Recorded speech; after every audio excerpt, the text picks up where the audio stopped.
All right, good afternoon, everybody. Welcome back to another live stream. Today is going to be a little bit of a fun one. We are going to be doing some vibe coding, and this might be interesting for you because you've probably seen where I've talked online about the dangers of vibe coding. And here we are. We're going to be doing it ourselves. So in today's stream, what we're going to be doing is we're going to be covering how to create your own simple website and then deploy it out appropriately. And then along the way, I will cover things like potential pitfalls that you might run into, things that you need to be mindful of, and covering all those things like what does appropriate use look like, and what are things that you should maybe be careful of not doing. And I'm going to be trying to approach this stream in the most beginner-friendly way as possible. In fact, we're going to be covering things that if you are a seasoned software engineer, you're going to be already familiar with a lot of these things. So for context, you're probably already aware, I am a machine learning engineer. I am not a web developer at all. I know a little bit of web development. I know enough to get me in trouble, but I do not know enough to necessarily do the full end-to-end kind of thing. By the way, I am taking questions on LinkedIn or YouTube specifically, so if you have any of those, feel free to drop them in the chat. All right, I am going to go ahead and share my screen here. I'm trying to think, what do I want to jump in with today? Yeah, I'm going to go ahead and share my screen. So what I first want to cover today is I guess this is Claude. Well, what we're going to be using today, and we'll get further into the details about these, is we are going to use Claude Code specifically and Vercel as the platform to actually deploy out our website to. So what I wanted to show here actually was this website here. So this is the website that I actually created for myself. And just for a little bit of context, so I went through yoga teacher training last week. And in order to complete my yoga teacher training formally, I have to teach a number of practice teaching classes. So I vibe coded this very simple website for myself where you can see, if you keep scrolling on down, you can see things like on what to expect. You can see the schedule here. By the way, hint, hint, I'm still looking for people to join. So if you want to join, I've got a couple of upcoming sessions. Would love to have you. If you have any questions about that, feel free to DM me on LinkedIn or whatever, and I'm happy to talk to you about that. But that's neither here nor there for this stream. I guess one thing I do see on this stream is you'll notice that I do have yesterday's date on here still. So I will show you actually why specifically I like Claude Code for this, specifically because I can make very quick edits to this website directly on my iPhone, and we'll show that toward the end of the stream. But you can see here that this is not a fancy website by any means. The fanciest it gets is you have this scrolling image or carousel of images here, and that is it. Like there's nothing else. It's all straight text. So the skill set that I needed for building this website was basically understanding Git and a little bit of the CLI. And we will touch on those today. And in fact, let's go ahead and just jump into that. So let's talk first about Git. So you might be familiar with GitHub. And in fact, I'm getting ahead of myself a little bit here, but I want to show what GitHub is. GitHub. So this is one specific repository in GitHub. But I need to be careful though to note that Git and GitHub are two different things.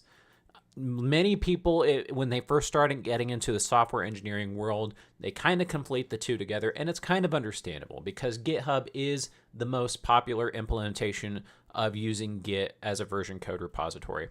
But at a high level, what Git is, and I just touched on it here, is it is a means for us as code developers to be able to write code and to be able to version code that code in an appropriate manner. And then you can also do a number of other things. Like, I'm not intending that for this stream today to necessarily make you an expert in Git or make you an expert in the command line interface. But what Git essentially is the ability to version control your code. You can even see over here, it might be hard to tell what this is. This is like a branching icon. So what you can do even is if you are collaborating with different partners, or even if you're writing your own code and you want to be able to not necessarily mess with what we might refer to as like the main branch or master branch, then you can see there's actually no other branches here, but I could go and create other branches. And then whenever I'm settled on that code in another branch, I can merge it back in. not going to worry too much about that today. But the reason I'm starting here is because in order to make use of Vercel, and so Vercel is this online platform. I'm jumping around a little bit. We'll come back to each of these things in more detail. It's this online platform where you can simply deploy out websites onto their platform. Now they say AI Cloud here. You can see that. I transparently don't know what that means. Like, this is really just in my mind. I just think of it as like a simple way to deploy out websites. And the really nice thing about Vercel, at least as of today, is that the pricing is like there is a paid tier, which naturally you get more features and such as part of that. But there's also a free tier. And so this website over here that I made for myself around the yoga teacher training, this is all on free tier. I'm not doing anything. The only thing I paid for was the URL, this custom URL, DK-YTT. And we'll address how you can do that, but we're not necessarily going to do that for our site today. And yeah, so okay, so this is GitHub. And so the way that Vercel works is essentially when you log into Vercel, you create a project, you can point it at one of these GitHub repositories here that contains all of your code, and then it goes ahead and builds it for you.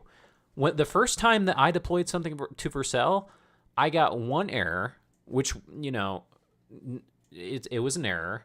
But like after I fixed that error, I had never had a problem pushing to Vercel since. Everything has always run great, which is really quite astounding because if you're a coworker and I were actually talking about this the other day. We were laughing because they were talking about how they were working on something and that it took them 10 tries to get it right. And we were laughing because it sounds like, 10 tries sounds like a lot, but like there have been times, especially in the pre-AI days, when it would sometimes take me up to 80 different tries to get an error resolved. Those were few and far between, thankfully. But AI coding tools and then Vercel has really made this quite easy. So again, so what we're basically going to be doing is we need to set up a GitHub repository that we can push our code to up from our local computer or our local workstation or local desktop. And then Vercel is going to be constantly scanning for that, if you will, and then making the updates appropriately on the fly. So just before we get into it, I just want to cover what are we going to be building today. Today, we're just going to be building a simple website that is, I actually use ChatGPT to help me put together this outline. It's going to be for like a coding club where it's like coding meets coffee after dark. They call it Midnight Bites. I gave ChatGPT the liberty of kind of doing it whatever it wanted to today. And in fact, do I want to pull this up? I'm going to go ahead and pull this up. These are actually my actual notes here. So you can see here that I created this outline. Well, actually, I am glad I'm covering this because this is probably the hardest part. Hardest part in the sense that, like, whenever we actually start getting into vibe coding here, and I should define what I mean by vibe coding here in a little bit. We need to give the AI an outline for necessarily what we're expecting. So you can see here the outline is rather simple. We have the hero section at the top. If you're not familiar with what a hero section, imagine just like whenever you first go onto a website and you have like this or you have like an image or something that's front and center. The very first thing you see, that's what we refer to as like the hero image or the hero section. Then we move down into a little bit about an about section. And then I have an image gallery / placeholder kind of thing where I can, I didn't update this because it actually did have like fake links to like some other images, but I want to demonstrate how we can actually make use of our own images. So where I can directly upload my own images. And then we have a footer, and then it's got some styling stuff here. So this is what we're essentially going to be copying and pasting into our AI to help us build the AI. So something to note specifically, well, am I getting ahead of myself again? I think I'm getting ahead of myself again. All right, so I'm going to go ahead and sign into GitHub here. I might have to, here, let me stop sharing my screen because I might have to display something. All right, got to get logged into my GitHub account. Give me just a second here to do that. Okay, well that was easy. I thought I have 2FA or MFA enabled on my GitHub account, and I thought it was going to prompt me for something, but apparently something was cached, and it did not have to do that. Okay, so now I am logged into my GitHub account.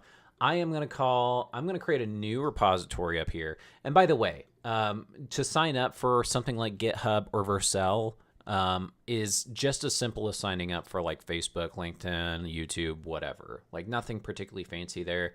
And the nice thing about GitHub is, both GitHub and Vercel, we are going to be operating in trying to like minimize the cost at all costs. I know that's a little bit redundant to say, but what I mean by that is the only thing that we're actually going to be paying for is the actual use of the AI. And we'll talk a little bit more about costing here in a little bit. And the other thing I want to call out here is, so if you actually just go to my standard website, so if you go to dkhunley.com like this, it just takes you to a link tree like this. And if you notice, there's one here at the bottom that notes workstation setup. I'm not necessarily going to cover things like how you install Git or how you make use of the command line interface, but that's what I did on this in this GitHub page here. And now, you can note that it says data science workstation setup, and because there is some specific flavoring for data science stuff. But if you are interested in installing the command line interface, if you are interested in installing Git, I include instructions for this, and I do actually have a Windows machine as well. So if you come into like the Git folder here, you will notice that I talk a little bit more about what Git is, the installation for Git, and then basic Git commands, etc., etc. So for those sorts of things, I'm gonna touch on them. I'm gonna refer out to this, but I'm not necessarily gonna go deep on these specific things here. So, like I was saying, here up on GitHub, we need to create a new repository. So the way that we do that, let's pretend I'm actually like on the home screen here. So this should be the home screen, yeah. So the home screen here, there's a couple ways you can do it. You can go up to the top right over here. You can see the create new. You can also see by the top repositories, you can also see the same idea with this new button. So I'm going to go ahead and click new. And like I said, we're creating this fake website. We're going to call it the Midnight Bytes website. And I'm going to delete this Git repository after this stream, because I don't have any particular need for it, and I don't like to keep clutter around for myself. And so we could give it an additional description. I guess what I'm trying to say is here, we can kind of just ignore all this for now. All right, so we're going to go to create repository here, and then you can see that we now have like a fresh repository that we can work from. So what I'm actually going to do here is, again, so the way it works with GitHub. So like, let's say I'm doing some coding work on my local MacBook or my local Windows machine. Then what I need to do is I need to basically take all the code here. Now, granted, there's no code here, and so we call that a Git clone. So we will clone this repository down to our local machine. Then we make whatever sort of alterations and tweaks to stuff that we want, and then we can push the code back up to the cloud. And we'll talk more about those commands and such in a second. So there's a couple ways you can do a Git clone. So you can see there's actually a user interface called GitHub Desktop. I'm personally not wild about it. There's nothing particularly wrong with it, but most people don't use this user interface. Most people will do one of these, either the HTTPS or SSH. Again, I won't cover those necessarily because they are covered over in here and on how you can get that set up appropriately. So I am just going to clone this down. And so what I'm going to do is I'm going to open here. I'm going to move my notes back to my other screen. Give me a second. I'm going to open my terminal. Now, I guess that segues into our next topic well, and that is the terminal. So again, everything that we're going to be doing today can be done in the terminal and Git. So what is the terminal? So the terminal is I'll go ahead and open it up, and I'm going to open up my flavoring of it. I personally use iTerm. I am on a MacBook here, and so you can see I have special flavoring on it and everything's for special syntax highlighting and whatever. This is iTerm is actually not the default terminal for Mac. Like whenever you actually purchase a Mac right out of the box, it comes with its own terminal, and in fact, it's just called terminal. I'll go ahead and open up to show it, and that's what it looks like. It's kind of similar. There's nothing wrong with the terminal per se. It's fully functional, but what you can think of the terminal about is basically being able to execute commands or write commands to your computer and tell it what to do in text-based form. And the reason that developers like myself prefer this over a user interface is think about how user interfaces change over time. Like for example, if you're not aware, this coming fall, all the iPhones and iPads are going to be refreshed with this new version called iOS 26, where Apple, and I'm running the betas on my phone and stuff right now, where Apple's really refreshed a lot of their interactions and stuff. So like, for example, the music app is pretty different. And that's the thing, is like, why like, functionally speaking, it's the same thing. So why do we necessarily want to try to have to figure out a new user interface every time? And there's other reasons for that. That's probably like just one of my own reasons of why I prefer to use the terminal. It's just easier. Like, you don't have to remember a user interface. It's not gonna, like, if I were to run my commands 5 years from now, they're gonna look the exact same, especially within here in the terminal. So you do need to install Git. Now, again, keep in mind, Git is different from GitHub. Git is essentially just the version control thing itself. And then you have these different companies that will actually support, like, you can actually push your code out online. You can have things like CI/CD pipelines. We're not going to get into CI/CD pipelines, and you don't even need to worry about what that is for today. But it's not the only platform out there that people use. And in fact, the other platform that I specifically use at work is called GitLab. And GitLab has its own flavoring of things compared to GitHub. It's just that GitHub, publicly speaking, is the most popular version control management out there. So I do have instructions out there on how to install Git and how to set up your command line. And if on my Mac, I am using iTerm 2. On my Windows machine, I am using PowerShell, which does come pre-installed onto a Windows machine, and there's instructions on how to set that up appropriately as well. So I have my terminal open, and you can see then we can just run commands to, like, traverse my file system, run specific commands. So I actually do have a short, like, you can actually set shortcuts for yourself. So I have one called repos, and what repos does is it just helps me navigate into where I keep all my Git repositories. And now recall that we're going to do a git clone here. So we're going to pull down this repository, git clone, as such, and it says, warning, you appear to have cloned an empty repository, which is correct. There is nothing in here right now. So I'm going to run a command here called ls, which I can't remember what it stands for, but it's basically to list the files. Again, I'm going to try to not keep referring back to this, but I do have stuff in here about, like, if some of the stuff is a little bit hazy to you, no worries at all, because I do have, like, the setup instructions, and then if you, like, I even put pictures because I'm a pictures guy. And there, I swear I put, like, specific, yeah, here we go. So here's, like, a few commands for you to be aware of. So, like, a few of the more popular ones. There's definitely more than this, but, like, CD stands for change directory, ls, list out all your files, et cetera, et cetera, et cetera. So, like, so when I do an ls, it's showing me all of my Git repositories that are downloaded to my current MacBook right now.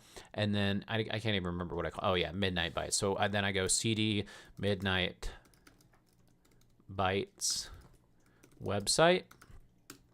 And now we are here. Now, something I want to highlight here, and this is a little bit of, again, my special syntax highlighting, is you might notice here in the parentheses, you'll see the word main.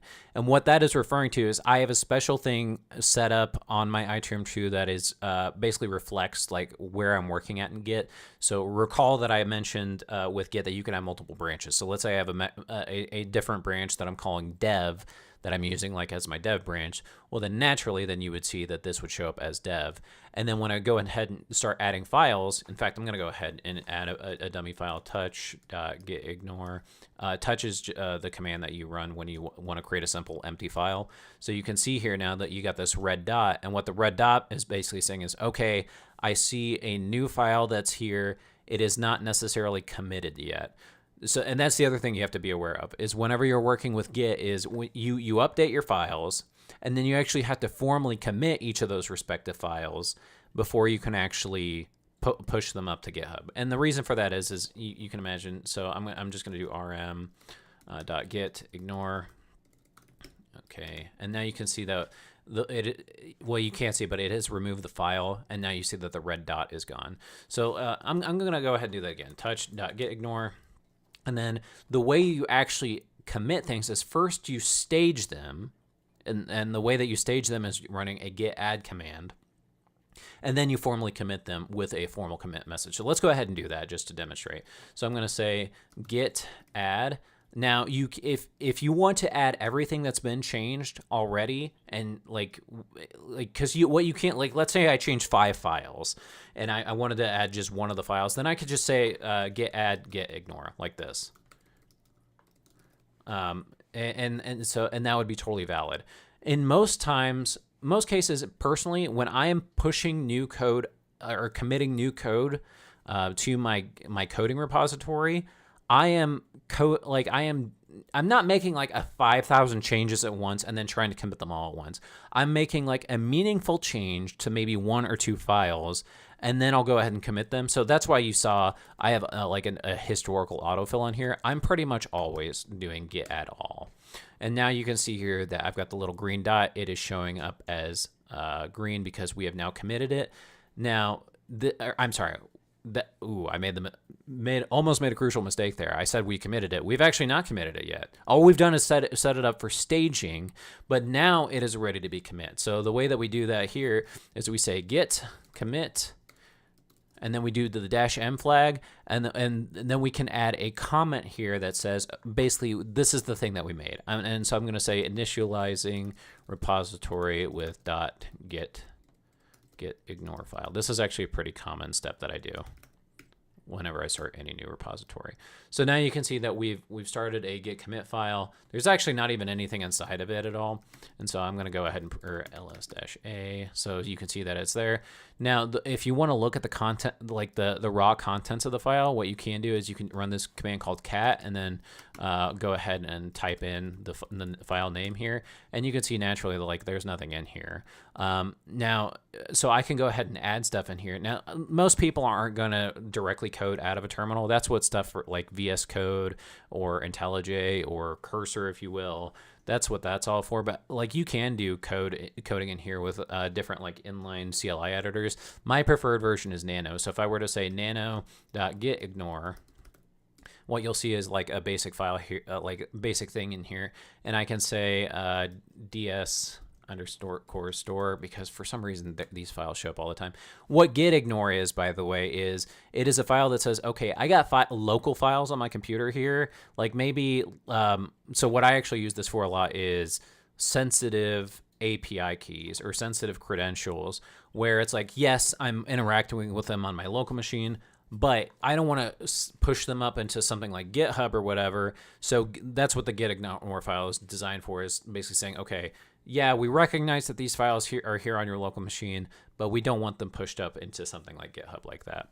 Okay, so I'm going to go ahead and do a Control-O, and then enter to write out the file, and then Control-X. And now if you can see when I do the gitignore command again, you can see it's added dstore to the file.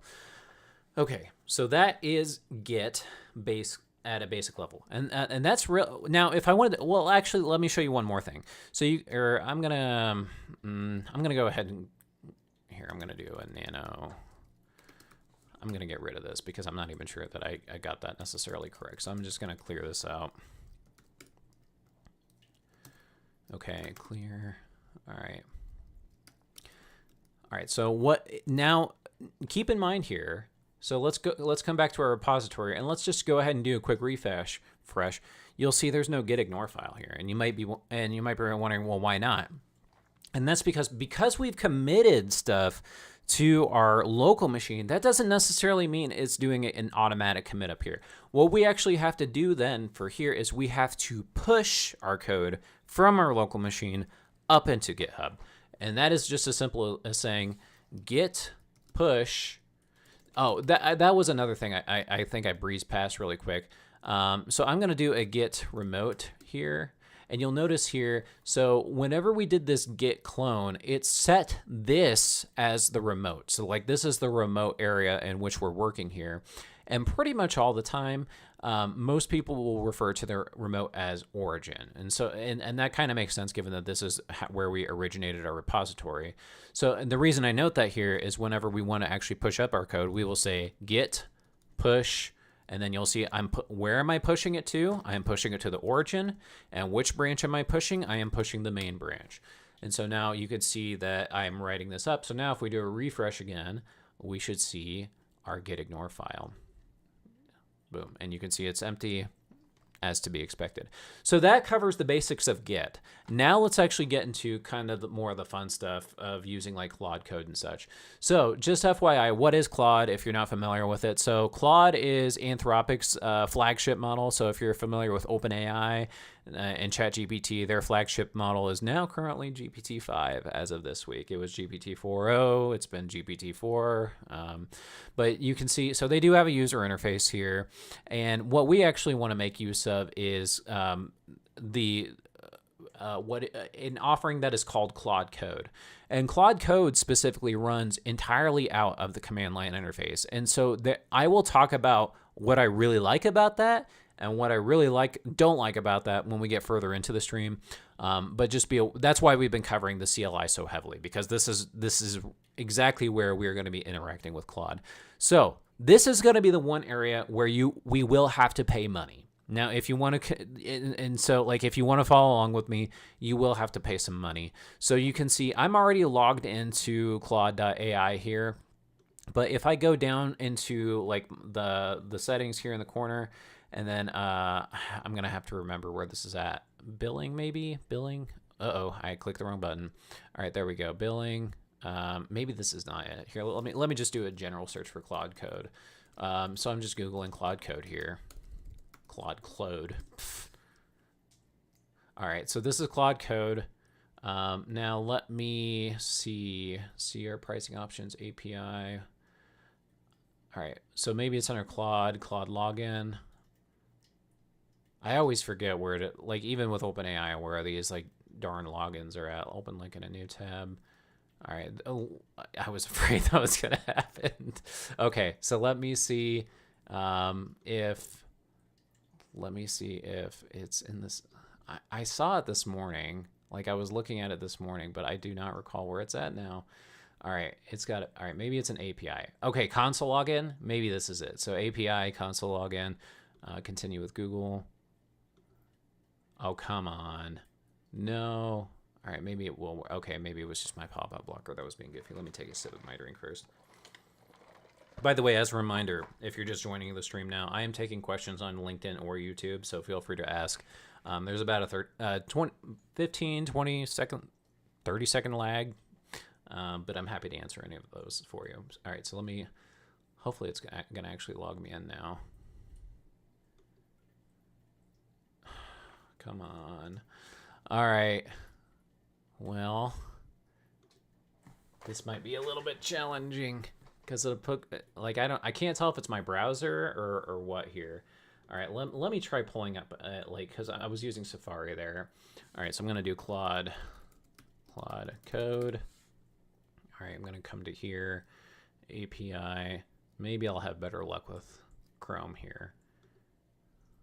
Okay, it looks like I'm having better luck with Chrome. Okay, not sure why that was the case here. So what I want to highlight here is off on the left. So when I open this up, we actually don't necessarily need to actually set up an API key. Now the one thing I can't necessarily demonstrate here is how I did the login. Well, okay, I'm getting ahead of myself a little bit, but let's just talk about like costs and stuff. So if we come down to settings here, you'll notice if I go to billing specifically, I have a balance here of $7.09 remaining. You can see that back on July 16th, well, I guess you can't see because my head's in the way. Let me move my head. You can see here that I just added a $10 cost to myself. Now, there's actually two different ways in which you could manage your, like how you pay for Claude Code. There's just adding credits, like adding money directly, just like I did here. That was my preferred route. Or if you are, so like if you're familiar with like ChatGPT, there's ChatGPT Plus, which is a $20 month of subscription. Claude has the same thing, like, or Anthropic Claude has the same thing. So if you are a Claude, I can't remember if it's called Pro or what. If you're a Claude Pro user, then you can also use it this way. But because I already pay for ChatGPT as a standard subscription, I didn't want to have to do that again. So I just added the credits as is. And you could see, even though I've done a lot of like vibe coding already, with this, I've only used like $3. So like $10 is probably more than enough to get you going. All right. And like, so nothing here is particularly fancy. Like, so this is all just standard user interface stuff. So if you've ever purchased a subscription on Netflix or whatever, like, you could probably figure out how to set this up appropriately. But so then after you get that set up, what you're going to want to do here, I'm going to go ahead and close out of that now, is then we actually need to install Claude Code. So I'm going to go Claude Code install. And then we need to, and then this is the page here that actually tells you what you need to install. Now you'll notice here that it requires like the command line shell, and you'll notice it makes use of this thing called npm. And npm stands for Node Package Manager, and that is essentially a thing that allows you to install dependencies specifically for in support of like web interface stuff. So again, I'm not like a Node expert by any means, because I am not a front-end engineer. I'm a machine learning engineer, which is largely back-end work. And the one other thing I need to note is, so if you follow my instructions on how to get your, I said I wasn't going to refer to this again, but here I am. Like whenever you actually want to install things onto your laptop, we have these things called package managers. So here, like on, oh, well, apparently I never did add Homebrew for Windows or Mac. There's a Chocolatey for Windows, and then there's Homebrew for Mac, and there's other flavors of ones out there. But basically, what these two respective things do is it allows you to download things that you need from the internet in order to make use of your code. So the reason I highlight that is it notes that we need Node.js, which again, that's what npm is, and so you'll need to install that first. And this page does not include the installation instructions for that. I guess my encouragement would be is, if as we're kind of going along through this stream, if anything confuses you, just pop it into something like ChatGPT or even Claude, the Claude AI like user interface, like, and have it walk you through it, and it'll give you like step-by-step instructions on how to do like the node install. But you'll notice here, once we get npm installed, then it's as simple as running npm install here -g at Anthropic AI Claude Code, and then yeah, and then and this is the thing I'm not able to necessarily emulate here, is I'm pretty sure the very first time I set this up, I actually did have to like do a thing where it like connected to my browser and I authenticated with my account that way. I don't recall actually downloading an API key. And just FYI, if you're not familiar with what an API key is just imagine it as a unique identifier that says, this is me, I paid for $10 of credits over here, and I want to make use of my credits. And so the one thing I'll highlight about API keys, even though we're not using any in this particular stream, is that sorry, I'm getting distracted because there is a comment in the chat I'll get to in a second. I don't even remember where my train of thought was going with that. But the question in the chat, what is the website about that you are building? So we'll get further in the stream to show, like, we'll talk about, again, what website we are building, and then I'll revisit the site that I built. But thank you for the question. All right, so yeah, so we actually have to log in here. So let's imagine that I went ahead and followed this page here of instructions. And so what that effectively should be, and so I'm going to go ahead and clear this out. So like, let's say I'm here in this interface and I've already done the installations for Claude and I already did the authentication. Now we're really ready to get into the meat potatoes of the coding. So let's talk about vibe coding in general. And in fact, I'm going to stop sharing for a second. What is vibe coding? And I actually don't know that there's necessarily a clear description of this, because I have two perceptions of vibe coding. Vibe coding is the idea that you are going to use an artificial intelligence tool, whether that be ChatGPT, Claude, or if you use one of the specific tools as part of like the platform Replit, or GitHub Copilot, any of these other things. It's where you are using plain language to say, this is what I want to do, please do it. But there's kind of two different flavorings of vibe coding, and there's one that I think is really sketchy and kind of scary, and then there's one that I think is a little bit more safer. So let's talk about the sketchy and more scary one. The sketchy, more scary one is like, let's say like I am a completely naive user. I have never done any sort of coding at all. I don't know anything about any sort of web coding, and I'm just typing stuff into the chat, asking the AI to build this code for me. What's the problem with that? Well, the problem with that is like these AI models tend to hallucinate. And if you're not familiar with what a hallucination is, just imagine it is a very confident but incorrect response that a model may give. And so you can imagine because these models can hallucinate, you can have it do some pretty bad things. So I just mentioned the Replit platform, for example. The Replit platform is essentially purely a vibe coding platform. There was a company, and I can't remember which company this was now, where they were using Replit to manage some sort of database with customer information in it. And through their vibe coding on the Replit platform, there was a misunderstanding by the AI that deleted all that data in the database and replaced it with fake information. That's not good. And this next one's unconfirmed, but I just want to provide another example here. Last week, or maybe it was the week prior, you might be familiar with the T-App controversy. And what the T-App controversy is I won't necessarily get into what the T-App itself is, but basically it's this app that people could submit sensitive information, and then in order to get verified onto the platform, they also had to share like driver's licenses and stuff. And they had a data breach, and well, I guess I don't know why I put that in quotes, because it was a data breach, but some people were calling it a hack. It wasn't a hack. It was absolutely not a hack. It was that whoever designed the system did it so poorly that they never put any sort of guardrails at all on anything. So basically, the entire time, their repository that contained all these driver's licenses of these people was open to the world, like completely. Like you and I could have gone. I think they've patched it since, and so again, they've not confirmed that was vibe coding, but that just feels like a vibe coding mistake. Like somebody was trying to vibe code this thing, did not necessarily know what they were doing, and didn't consider at all the security ramifications of it. So that's what really scares me about vibe coding in and of itself. Now, to be very clear, like I was showing earlier, I vibe coded my own website, but that's like, and let me go back and show you what I was doing. Again, it's because I went through yoga teacher training last week and I need to do some additional things. This is purely informational, and the stakes here are very low. I'm not putting out any sort of sensitive information. The functionality of the website is extremely simple. It's basically just text, and that's it. Maybe a few links here and there, and that's it. So if in this context, this was perfect for me. Vibe coding was actually very, very good and very safe, I would say. Like I would say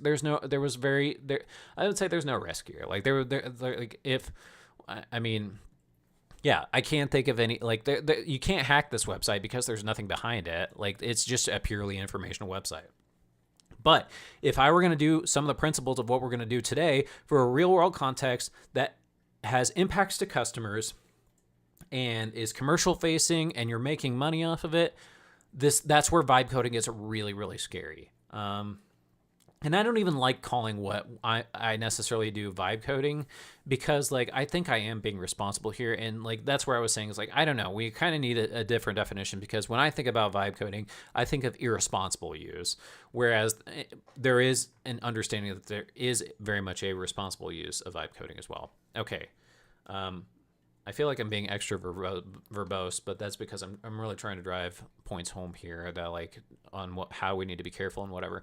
All right, so let's get back to the meat and potatoes of what we're doing here today. So recall here. So now I've got Claude installed. So all I got to do is notice I am already in the repository that I want to work in. So I'm just going to type out the word Claude. What? Oh, you know what? I've never installed it on this machine. I've only ever done it on my Mac Mini. Okay, this is actually going to be a good Good use. All right, that's actually kind of cool. All right, so I'm gonna do an npm install.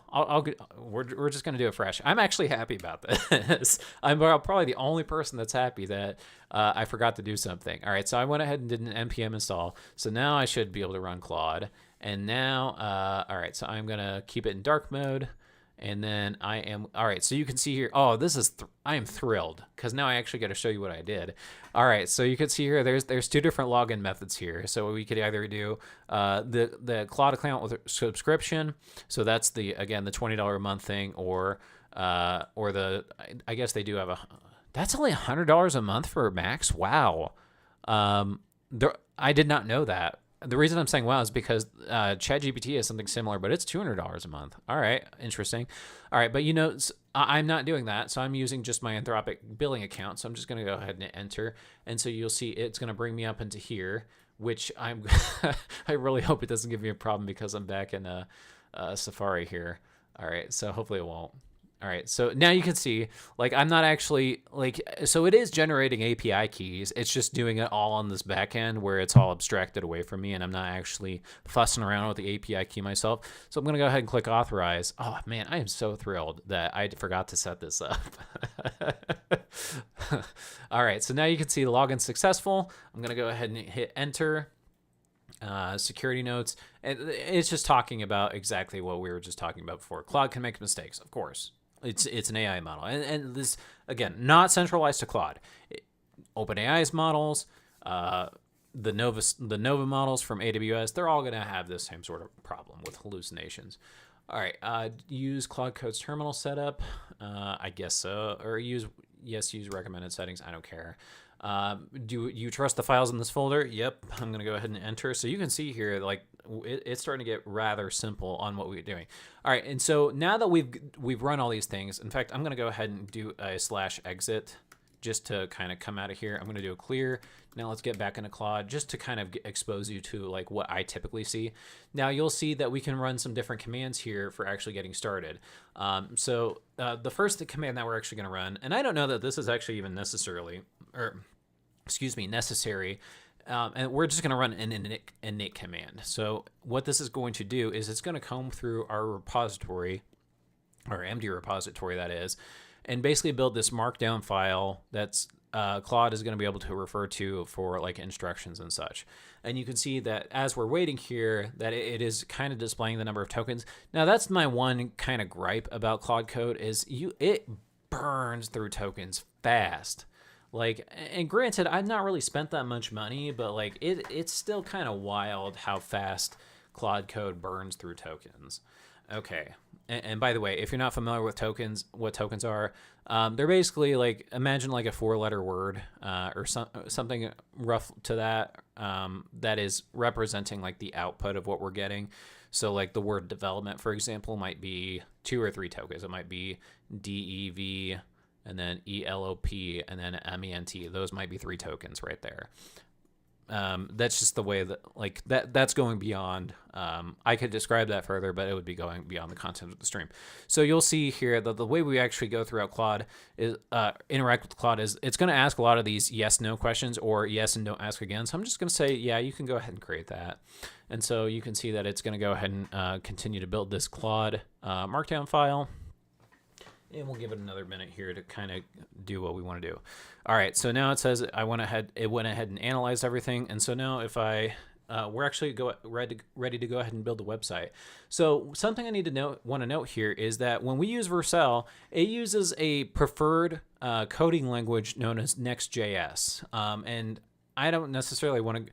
Well, all right. I'm gonna say what Next.js is, but like, don't worry about this too much if you don't want to know it. Like, so if you understand web development is essentially a combination of 3 different kind of languages. It's and some might argue that they're not even languages. So there's HTML, so that is basically like the raw, like this is the content of a web page.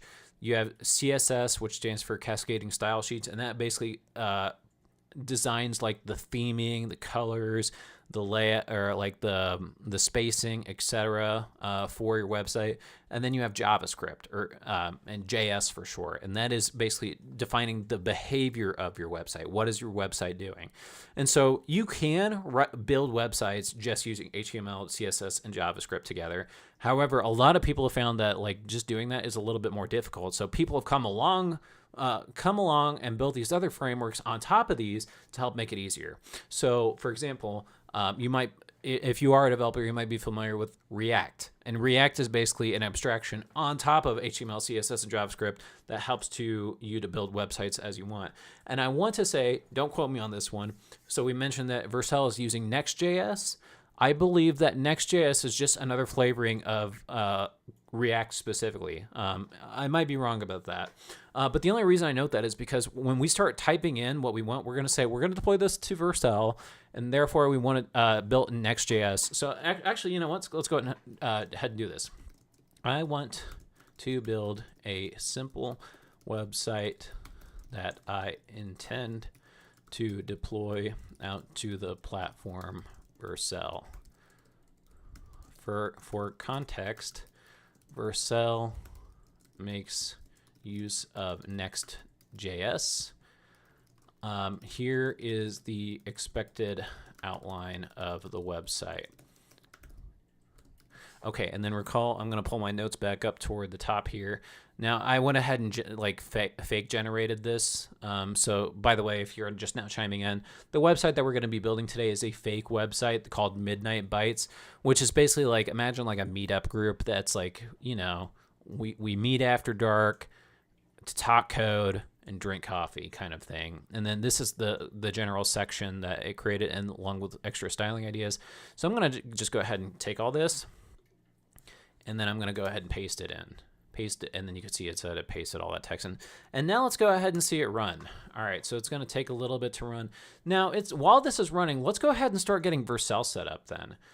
So let's go back to Vercel. So Vercel, this is again the platform that we are actually going to be deploying the website to, and I am personally going to be making use of the free tier just because it's free and I'm cheap. But there's nothing particularly special. Like there, you're not. I don't know what the pro plan gets you. Like, I'm sure there are definitely things that the pro plan gets you, but for my purposes, the free tier is just fine. All right, so now you can see here that we have our projects here. Now, so if I open up my projects, you can see that I have my website that I already built for myself for my yoga teacher training that I went through. So I'm gonna go ahead and create a new project. And so you can see here that we can actually just directly import from a Git repository. So I'm going to go ahead and hit import right here. And so you can see importing from GitHub. And then you can see that we're going to pull from the main branch. And then we don't necessarily, because this is so simple, we're not necessarily going to do anything else here. We're just going to hit the deploy button.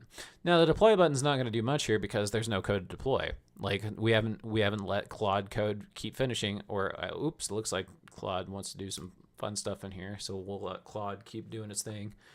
All right. Do you want to proceed? Yes. So again, this is kind of dangerous what I'm doing, because you can see I'm getting some errors going, and I don't really know what they are, and I'm being extra naive and just letting Claude figure it out for me. And to be clear, Claude does a pretty good job. And even with GPT-5, the fact that it came out the other day, people are doing testing on it and still finding that Claude's outperforming GPT-5. Okay, so let's go. All right, it says, congratulations, you deployed a new project. So let's continue to our dashboard. Now, there should be nothing here. Yeah, this is just a really simple dashboard. So if we go and try to visit this in a new tab, you'll see we get a 404 error not found. Well, duh. Yeah, of course, because there's nothing actually there. But believe it or not, we're actually getting pretty close to already having deployed our website. And you can see here by default, it does define like a default domain name. You can purchase your own domain like I did and then add it to it. And I'll maybe show that toward the end of the stream. All right, I need to keep not ignoring Claude here. Apparently Claude is going in circles right now, which is exactly the thing. It's kind of funny, like ironic that it keeps doing this, because yeah, like this is exactly what I was talking about, where, you know, it's just kind of, yeah, kind of going in circles and not doing well. Yeah, I did like, so the very first time I built a website like this, whenever I used this to build my other website, I didn't have these issues, so I don't know why it's necessarily giving me a headache right now. All right, so hopefully it'll be all right. Okay, so you can see, you can just keep watching here, and it's gonna keep adding like different things on what it wants to do, and I'm just gonna keep letting it do its thing.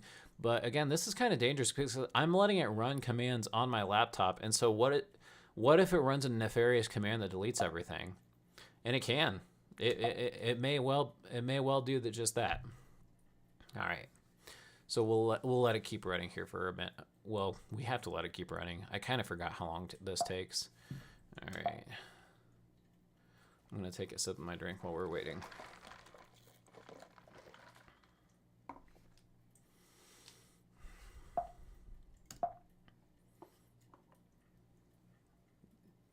Yeah, so as you can see though, like I'm not doing anything here. I'm just watching it go and just hitting the enter key as it sends up these prompts toward me.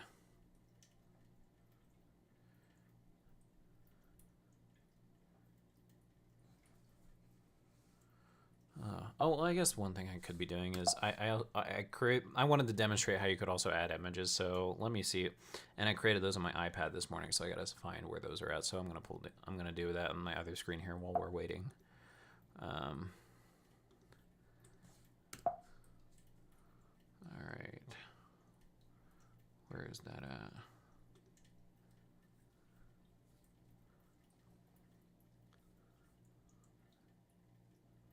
Midnight Bites, there we go.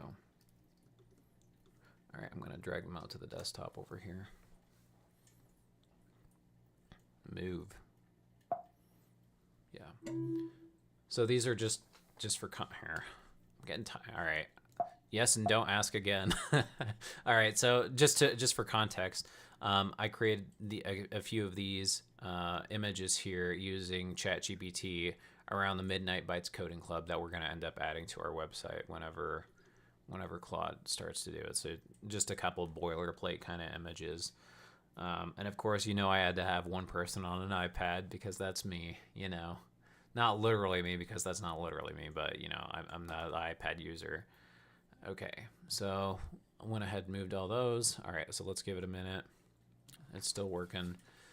The very first time you do this, naturally, it's going to take a while, but like as you make like iterative updates over time, then it's not as long to do this. Okay.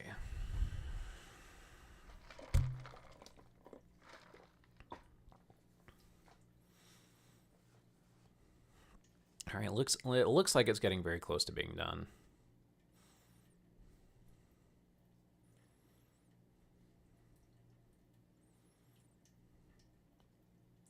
Okay, so it looks like it's done. So I'm going to go ahead and let's try to deploy this out for the first time before we go ahead and add our images.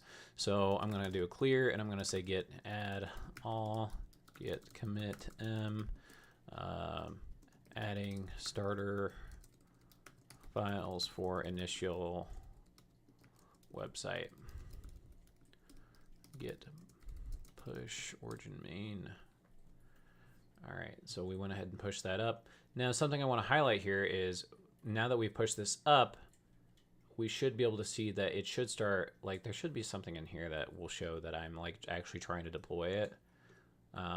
Yeah, so you can see here when we go to the deployments tab that it's actually starting to build. Now, the very first time it builds, it'll take a little bit, but like for my other website that I built, like it's almost like instantaneous. In fact, let's go back into our git repository over here just to show we've added all these new files now. And so if you saw there, like it actually had a thing that we could actually add images into here. Yeah, so let's give it a minute. All right, so there was an error. Let's see what the error is. Error. All right.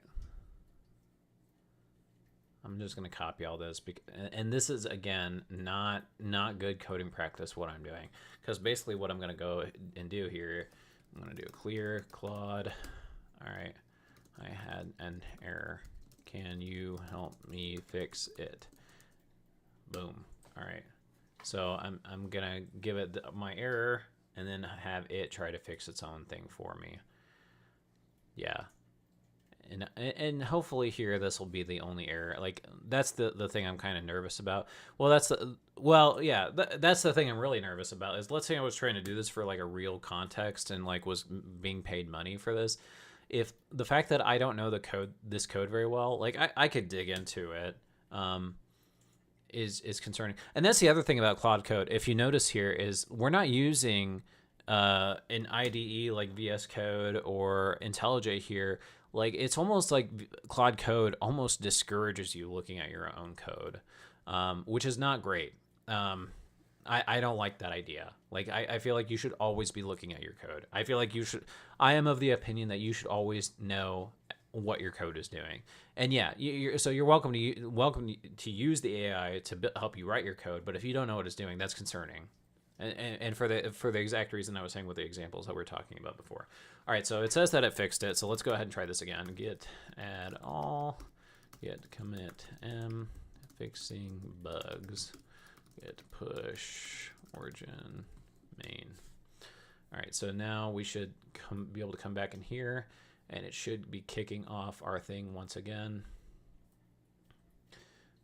Why is it still on here? Let me come back to here. All right, building.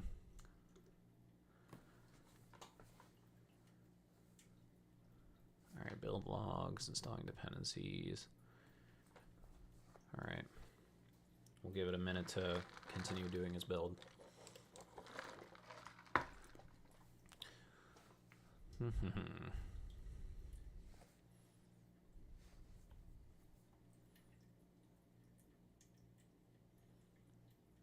right, clocking build traces.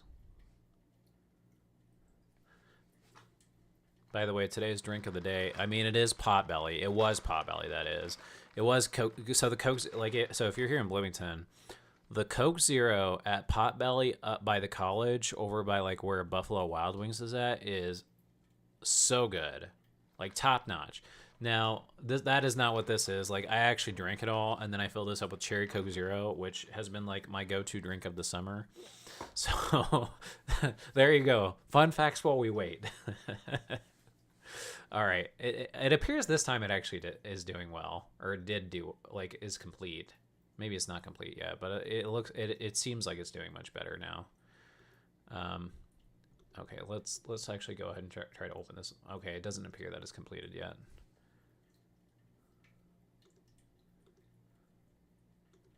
Not yet. We'll give it another minute. Oh, I didn't even see the time to ready thing. Interesting.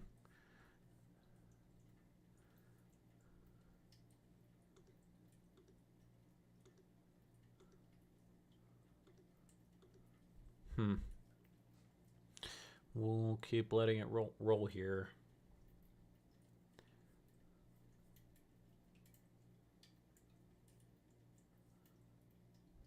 I was going to go ahead and add the images in, but I don't really want to go and fuss around with this anymore until it's like actually like built, which I'm hoping, I'm hoping it'll be done here shortly. Time ready. Did we have an error here and it's just not refreshing appropriately? Build logs. I mean, that looks done to me. I wonder if there's just something on the Vercel backend that it needs to do that before it's actually really ready to go. In fact, let me just come back to this. Well, I'm curious just to look at my other website to see what the deployment logs look like. Okay, it just says ready. Okay, so that's my actual other website over there. Come on, Vercel. All right, let's go back to this website.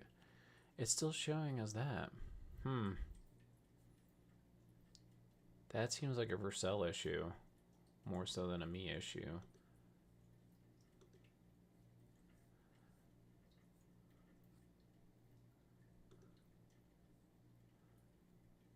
Okay, well, we can try to fix this again. All right, clear Claude. All right.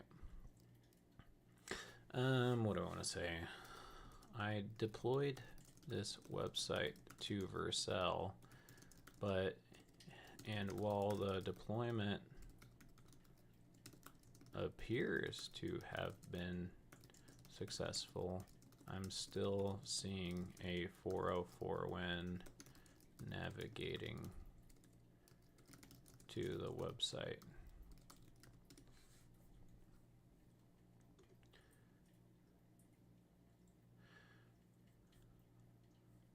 Let's see.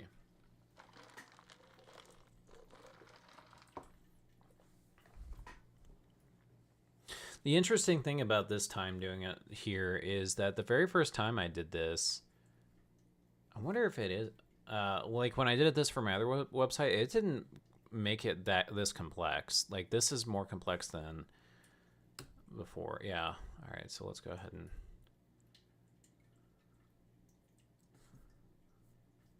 I mean, it is possible that it's just a Vercel issue, but it doesn't. I don't know. It kind of doesn't seem like it. We'll see.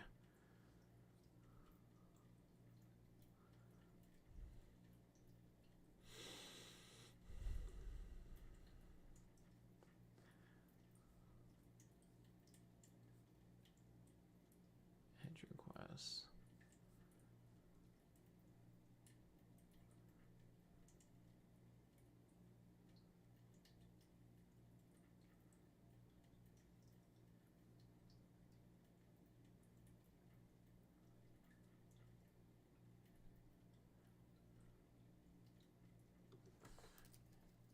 Would you like to create a Vercel JSON configuration file? Let's create a Vercel.json configuration file, which because that I'm not file file. Gosh darn it! All right, I'm pretty sure like I did have to create one of these for my previous thing. Okay, /exit. All right, git status, git add all, git commit adding Vercel JSON file, push origin main. All right. So out of curiosity, let's see here. Like it's still not working right. I'm pretty sure that I had to add that. In fact, let me go ahead and look at my other website over here. All right. Repositories. So this is the website that I built here. And then, okay, so yeah, this does have a Vercel.json file. I wonder if that may have been it. We'll see. All right, so let's come back here. Deployments. It says it's still building. This time, no. Hopefully, no problems. Hopefully, no problems. All right.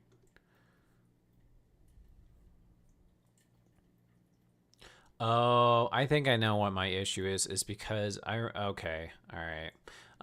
Because when I actually built my original website, I asked it to be built as a single web page. Okay, it actually built this time. All right, cool. All right, let's visit it. Ooh, look at that. Yeah, okay. All right. We actually have our first website going. And so see what we're brewing. So I am actually going to yeah, so you can see this is not terrible, but you can see like everything's kind of left justified over here. So we could come and this is where we get to the point where we just start like making different alterations to things. So the first alteration I'm going to make, we're going to do here. Let me check my notes again. Let me pull my notes back down to my other screen. Okay, so the very first thing I want to do is let's say I wanted to change the theming of the website.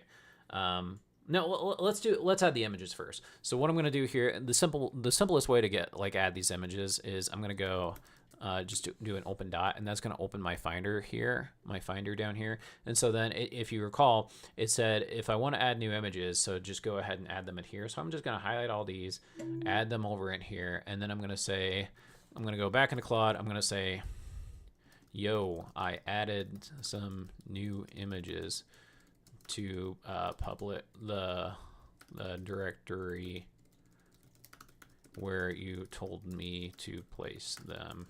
can you please incorporate them into the website?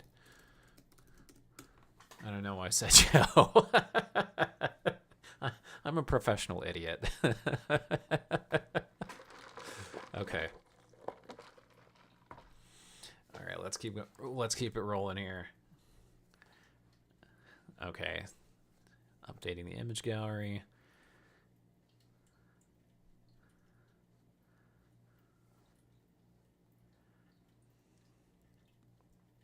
Okay, I'm going to make the edits.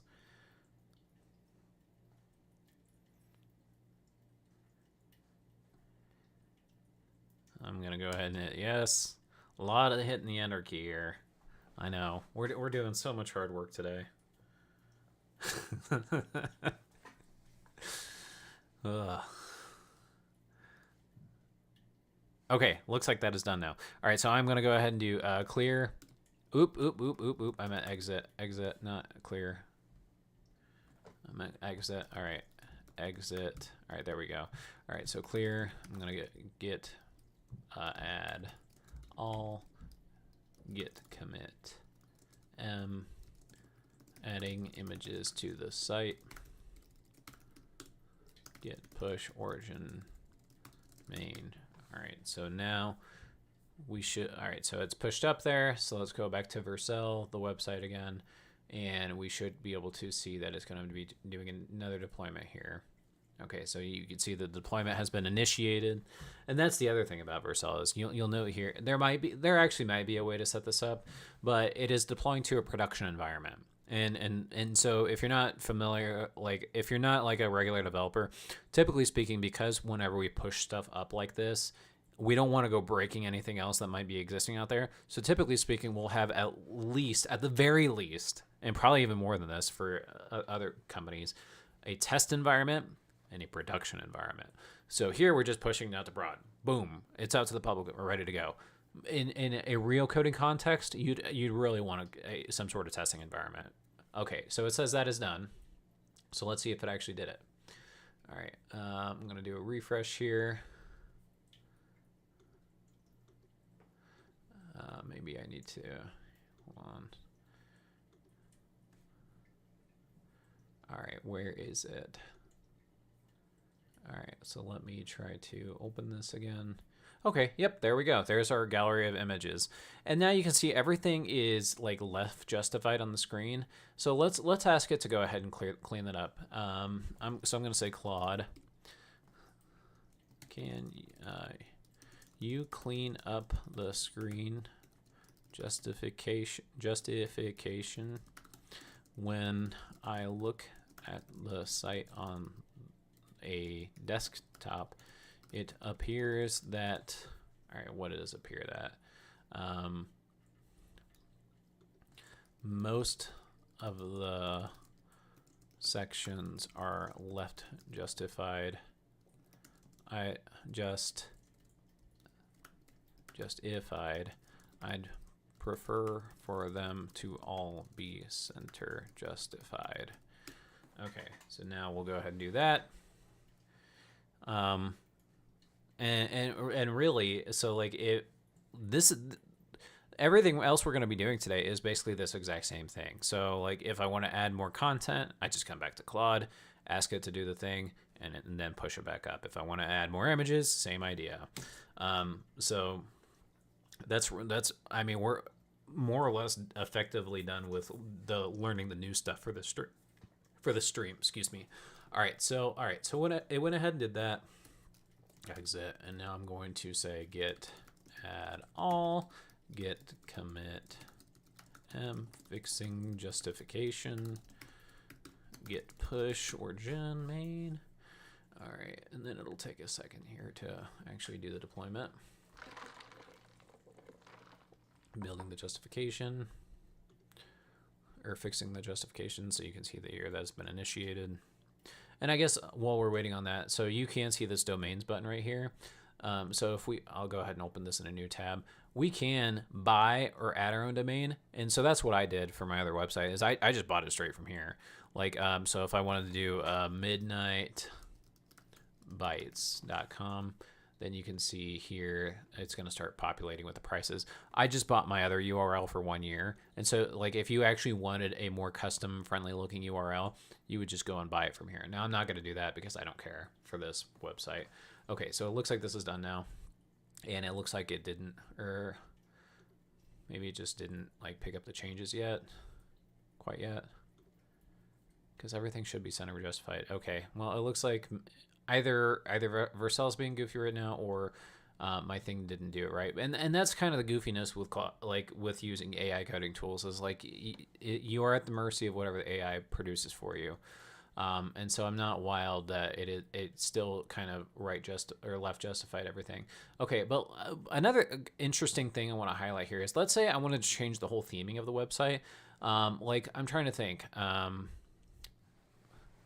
All right, so what I'm going to say here is I'm going to say alter the theming of the website to look more like Starbucks's website. And the reason I'm highlighting this here is you'll actually see what's going to happen is that it is, so what Claude Code does is it like builds a structure of like what to do. And then you'll see there as step 2 that it's actually going to research Starbucks' website. So you'll be able to see here in a second that it's actually going to reach out to the internet to actually look at what, okay, so here's exactly what I was talking about to say. It's actually going to reach out to Starbucks.com, download those files, and get the theming of the website. That way it looks more in line with like exactly what Starbucks' current website is. Now, I did have a personal issue here where for my other website that I was building, I asked it to reference some other website, and then it like Claude got stuck in a weird loop, and then I had to exit out and then get back in. That's the only time I've ever had like a weird issue with Claude Code though. Okay, so you'll see here that, all right, so it's changing all these things. So you can see here it's getting rid of the neon, it's adding some Starbucks screens in cream beige and such. I'm just going to keep on hitting the enter key, and all right, we'll let it keep doing its thing.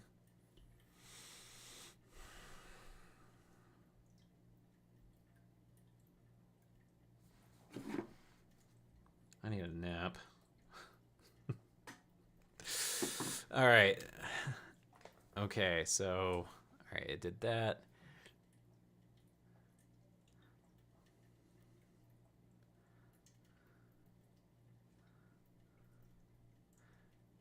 Yes. This is probably a really boring stream, isn't it? Because we're not actually doing much. We're just hitting the enter key a bunch. I am shocked that I've gone over an hour. I really thought this was going to be like a 45-minute stream. Okay.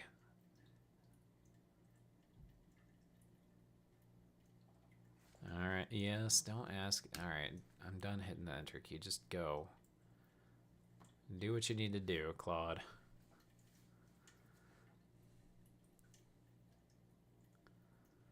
All right, so it's going to test the update. Yes.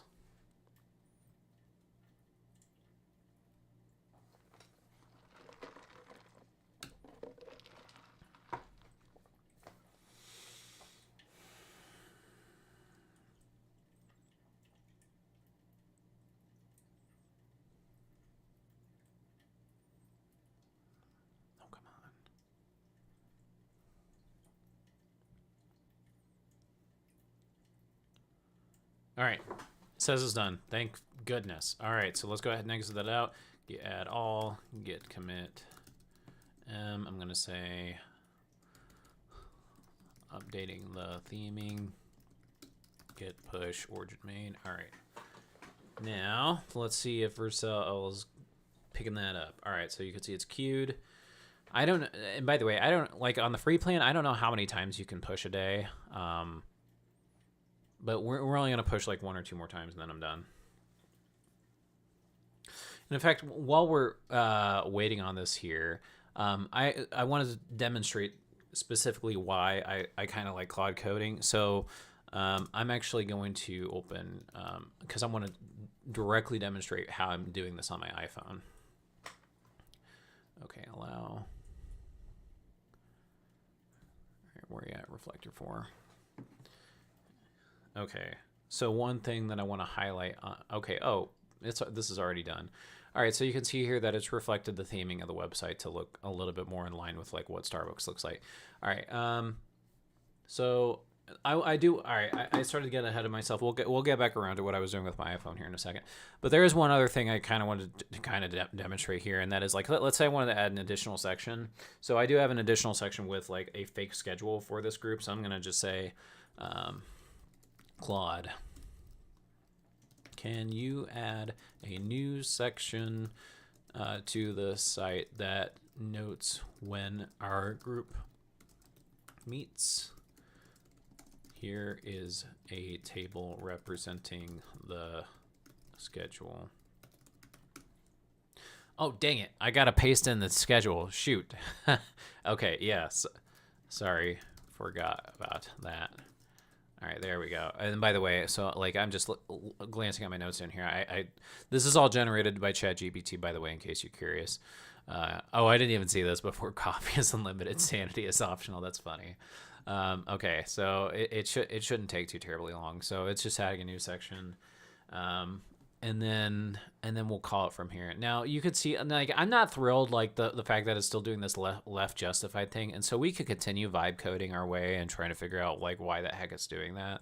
But as you can see though, the more complex we make this site, the more prone it is to being weird, and that's why I kept my. All right, so again, my site.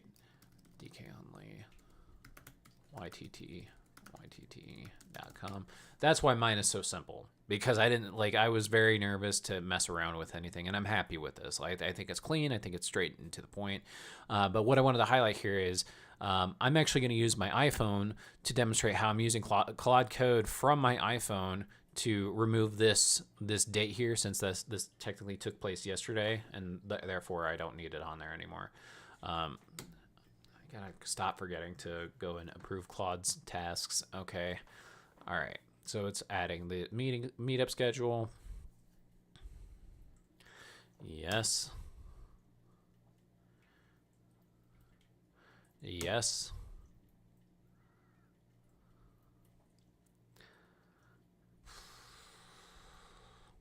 Yes.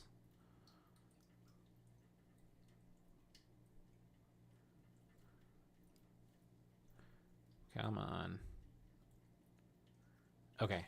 And the dev server is now running at localhost 3000, but what if I don't want it running? I think I could just exit out of here. All right, exit.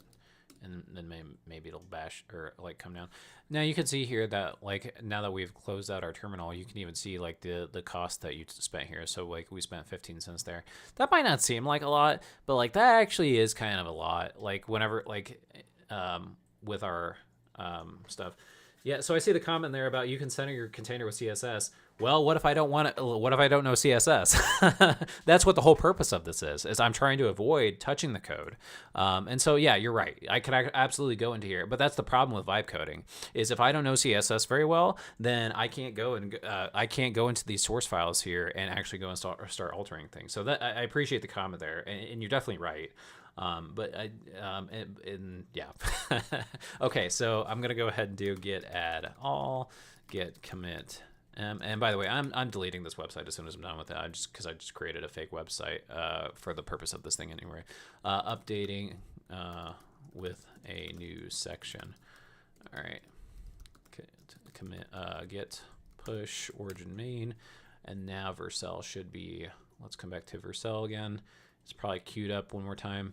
And then do I actually have Reflector 4 open now? Okay, I think I do. All right, so I'm going to go ahead while this is working and go ahead and share my screen from my iPhone. All right. 9795.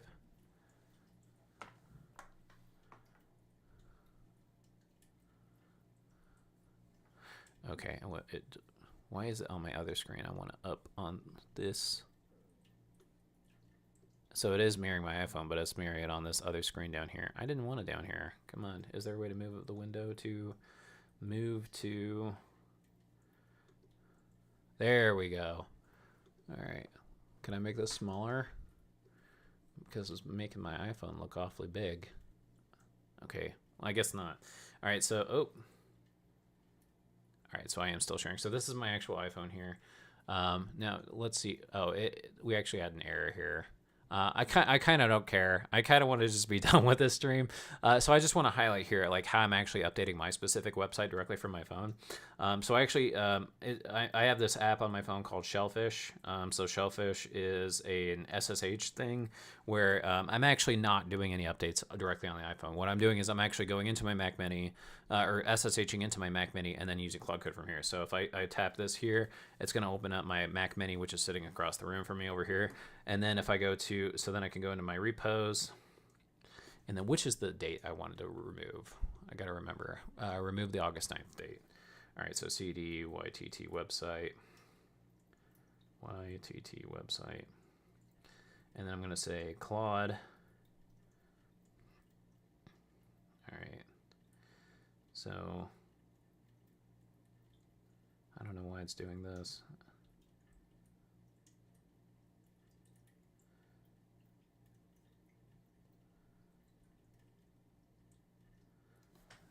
Okay, apparently maybe it's because I set this up on my Mac. Now it's doing some funny business. But like, okay, I guess this is also not going to work out as a plan. But basically, I was just going to show like every single command that I was running here on my MacBook itself. And I'm going to go ahead and stop sharing my screen here. I could run on here, and then I could very simply remove the code from here. Now, well, I'll just go ahead and do it directly from here. I'm just going to go and clone this down because this is actually not cloned onto this Mac. All right, so I'm going to go clone. All right, cd ... git clone. All right, so I'm going to say cd YTT website.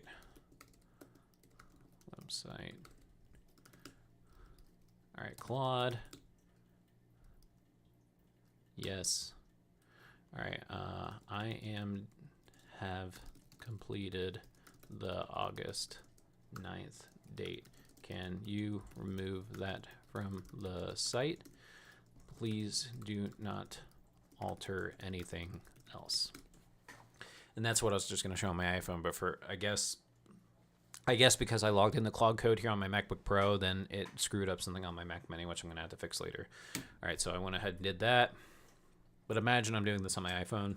I've done this several times now.